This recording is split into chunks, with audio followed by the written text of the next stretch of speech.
Passons maintenant sur un point très important que j'ai remarqué chez les gens qui voient l'excuse de l'ignorance ici-bas. Il vous suffit simplement de regarder les preuves textuelles qu'ils citent pour soutenir leur position. Et vous allez voir qu'ils citent des preuves textuelles hors de leur cadre d'application, c'est-à-dire que dans les preuves textuelles qu'ils citent, les individus n'ont pas commis de shirkul akbar, et pourtant ils le citent dans le chapitre de l'excuse de l'ignorance dans le shirkul akbar.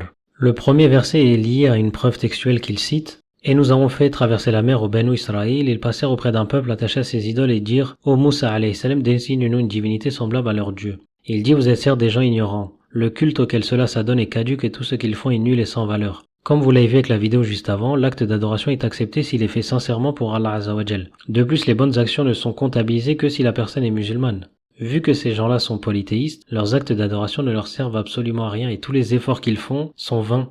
Et tout ce qu'ils font est nul et sans valeur. Si on regarde maintenant le tafsir, après avoir constaté les signes d'Allah Azza wa Jal et traversé la mer, les ignorants parmi les Banu Israël passèrent près d'un peuple qui était attaché à ses idoles. Ce peuple, d'après certains exégètes, était des Canaanites, mais selon les dires d'Ibn Jarir et Tabari, rahimahullah, c'était des gens qui adoraient des idoles en forme de vaches. C'est pour cela qu'ils avaient demandé à Moussa alayhi salam plus tard, « Donne-nous une divinité comme ces gens-là. » Il répondit, « Vous êtes certes un peuple d'ignorants. C'est que vous ignorez totalement la magnificence et la grandeur du Seigneur et qu'il est loin d'avoir un pareil ou un associé. Les pratiques de ces gens sont promises à néant et leurs œuvres sont vaines et illusoires. » Comme vous l'avez déjà compris, celui qui est mushrik, associateur, même s'il fait tout le bien du monde, toutes ses bonnes actions ne lui servent absolument à rien parce que celles-ci ne sont pas comptabilisées du fait de son statut d'associateur polythéiste mécréant. Et donc, comme leur a dit Moussa alayhi salam, vous êtes un peuple d'ignorants parce que ces gens-là, tous leurs actes d'adoration ne leur servent absolument à rien parce qu'ils n'unifient pas Allah Azza wa Jal dans l'adoration. Maintenant, si l'on passe sur la preuve textuelle qui est souvent citée dans ce chapitre, l'excuse de l'ignorance dans le shirkul akbar, on a cela.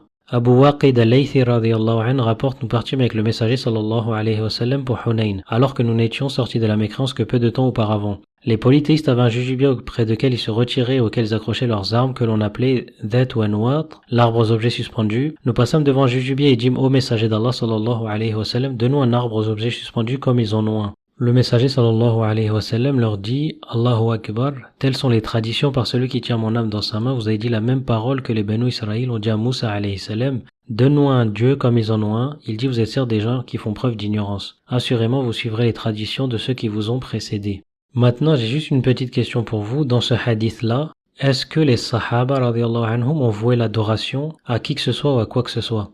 Ce que je veux dire par là, c'est est-ce que le simple fait d'avoir demandé au messager sallallahu alayhi wa sallam de leur désigner un Dhat ou un Anwat, comme celui des polythéistes, a constitué un acte d'adoration? Écoutons Cheikh Fawzan répondre à cette question-là. يقول هناك من يستدل بحديث ذات أنواط على مسألة العذر بالجهل وأن النبي صلى الله عليه وسلم ما كفرهم فهل هذا الاستدلال صحيح؟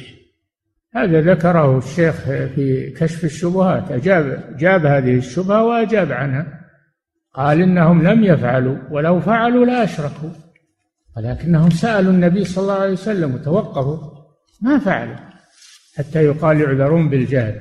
أحسن الله إليكم فضيلة الشيخ. هذا سائل يقول إذا كان لا يعذر بالجهل في أمور الشرك والعقيدة فكيف نجمع بين هذا الأثر وبين حديث حدثاء العهد بالإسلام فإن الرسول صلى الله عليه وسلم لم يكفرهم؟ ما فعلوا يا أخي، ما كفرهم، لو فعلوا لكفرهم، لكن ما فعلوا. سألوا الرسول صلى الله عليه وسلم، رجعوا إلى الرسول اجعل لنا ذات أنواط كما لهم ذات أنواط، فهم ما فعلوا الشرك، لو فعلوه ما عذروا. يعني هذه مغالطة من بعضهم. نعم.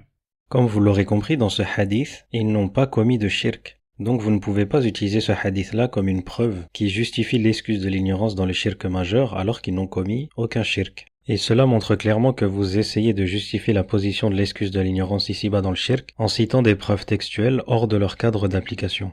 Pour vous prouver que ceux qui ont demandé à avoir un jujubé ont commis un acte moindre que le shirk mineur, prenons ce hadith, sahih.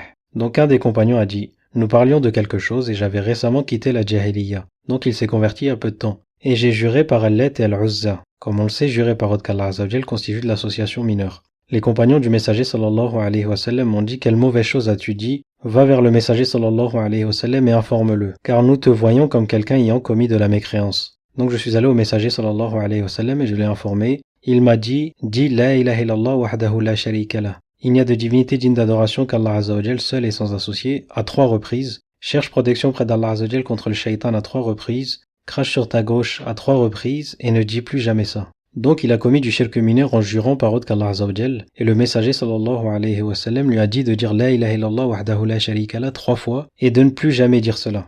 Maintenant regardons ce qu'ont dit les savants de la Da'wa Najdiya concernant cela. Donc Cheikh Sulayman ibn Abdullah et les Cheikh rahimahullah a dit un groupe de savants s'est appuyé sur ce hadith pour affirmer que celui qui jure par autre qu'Allah Azzawajal commet un acte de mécréance qui fait sortir de l'islam. Car le prophète sallallahu alayhi wa sallam lui a ordonné de renouveler son islam en disant la ilaha illallah à 3 reprises. Cependant, la majorité des savants affirment que cela ne constitue pas une mécréance le faisant sortir de l'islam, mais plutôt du shirk mineur. Donc maintenant, si l'on compare les deux hadiths, celui de ceux qui ont demandé à avoir un jujubier et celui qui a juré par autre qu'Allah Azzawajal, vous remarquerez que le messager sallallahu alayhi wa sallam a été plus dur envers celui qui a juré par autre qu'Allah Azzawajal, alors que ça constitue un shirk mineur, qu'il ne l'a été envers ceux qui ont demandé à avoir un jujubier, qui selon vous constitue un shirk majeur. Ce qui vous montre très clairement que le fait d'avoir demandé un jujubier constitue un acte sous le shirk mineur, et donc ne peut pas être utilisé comme preuve textuelle dans le chapitre de l'excuse de l'ignorance dans le shirk majeur, vu que leur acte ne constitue pas un acte de shirk majeur.